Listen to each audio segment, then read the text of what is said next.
ஒரு மகிழ்ச்சியான செய்தி. இதயம் நல்லெண்ணெயின் விலை லிட்டருக்கு ரூபாய் 105 குறைஞ்சிருக்கு. செப்டம்பர் 2023ல 1 லிட்டர் இதயம் நல்லெண்ணெயின் அதிகபட்ச விலை ரூபாய் 503. ஆனா இப்ப 1 லிட்டர் இதயம் நல்லெண்ணெயின் விலை ரூபாய் 398 மட்டும்தான் தமிழ்நாட்டுல. அப்ப இனிமே எல்லாரும் இதயம் நல்லெண்ணெய் வாங்கலாம் இல்ல?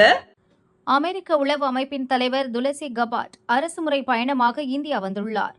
டெல்லியில் ராணுவ அமைச்சர் ராஜ்நாத் சிங்கை சந்தித்து பேசினார்.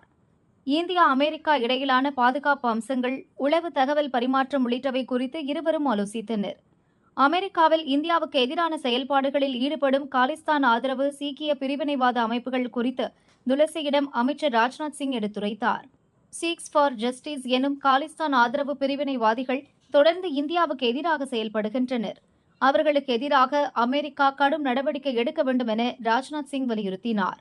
இதுபோன்ற அமைப்புகளுக்கு இந்தியாவில் தடை விதிக்கப்பட்டுள்ளதாக கூறிய ராஜ்நாத் சிங், இந்தியா மீதான தவறான குற்றச்சாட்டுகளை மறுத்ததுடன் பயங்கரவாத, பிரிவினைவாத செயல்கள் குறித்து துளசியிடம் கவலையை பகிர்ந்து கொண்டார்.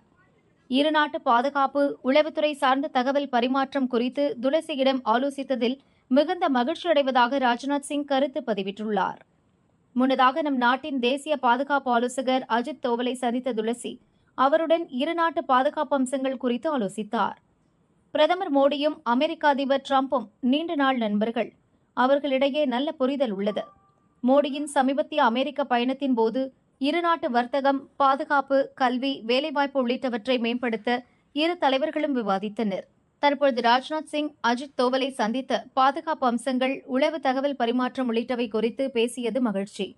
இது இருநாட்டு உறவையும் பாதுகாப்பையும் மேலும் வலுப்படுத்த உதவும் எனவும் துளசி கூறினார்.